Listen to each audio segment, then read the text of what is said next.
Nós tivemos que pensar nesse projeto dentro da escola. Eu acho isso o ponto mais importante, sabe? O ponto forte, que ele acontece dentro da escola.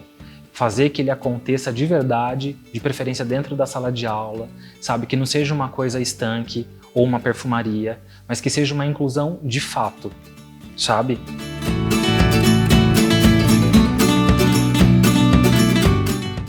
Nosso projeto na nossa escola foi com aluno surdo.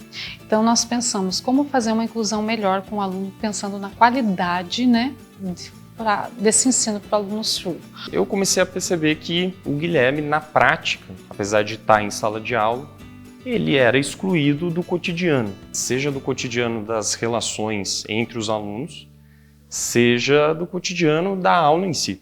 E a partir daí eu comecei a conversar com ela formas da gente tentar driblar essa exclusão, porque estar de corpo presente numa sala de aula não significa muita coisa para qualquer aluno. E daí, no caso do Guilherme, o desafio era ainda mais complexo. Trabalhamos especificamente com 2 professores que abraçaram a causa, que foi o professor de História e a professora de Artes.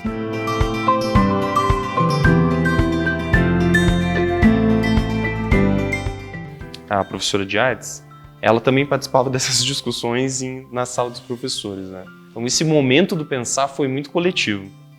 E daí o que saiu disso foi cada um para um caminho diferente, né? Então ela foi mais para essa área do teatro, discutindo a questão da exclusão no cotidiano da área da saúde, enquanto que o meu foi uma coisa diferente, foi mais pelo caminho do demonstra pra gente que você é capaz de entender um contexto histórico, que você é capaz de entender o lugar de um momento para o desenvolvimento da sociedade.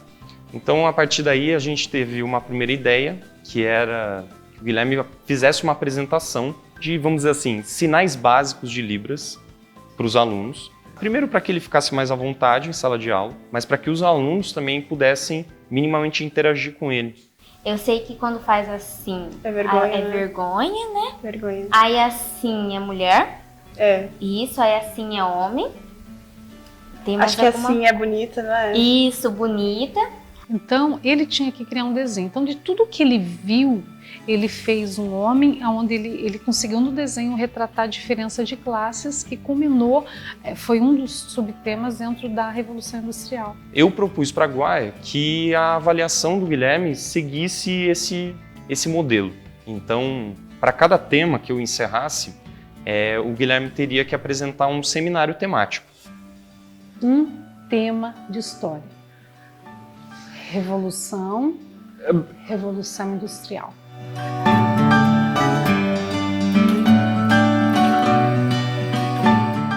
A gente fez o teatro, foi bem interessante porque ele deu ideias. A gente conseguiu ver como realmente o Guilherme é. Aí a gente tinha que montar uma peça e fazer tipo uma narrativa.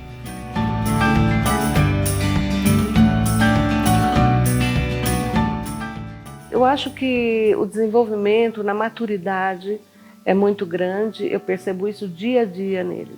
Não tem como negar, nunca ele teve tão comprometido com o ensino como agora. A gente partiu da onde ele estava, daquilo que ele sabia, e a partir dali a gente construiu, que é um processo. E ele já está lamentando porque ele vai entrar no 3º, porque ele gosta muito da escola, do nível da escola, da amizade que ele tem aqui dentro.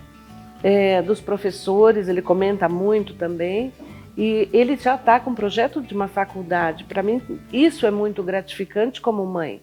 Agora nós temos um processo de inclusão. Agora a coisa acontece. No começo do curso eu fiquei pensando, falei, nossa, mas a inclusão é tão distante e é tão difícil de acontecer por outras experiências minhas. E aí eu fiquei pensando, nossa, mas esse curso, como que eu vou fazer e como que a gente vai realizar? E uma coisa, eu cheguei numa conclusão específica. A inclusão tem que acontecer na escola, o aluno tem que estar dentro da escola, porque se nós não tivermos esse aluno aqui dentro, como que nós vamos melhorar? Né? É na prática. Eu acho que a gente ainda tem muito a avançar, né? Mas claro, dentro desses limites, eu acho que os professores têm condições de tomar iniciativas, mesmo que pequenas. Por exemplo, o curso é uma oportunidade.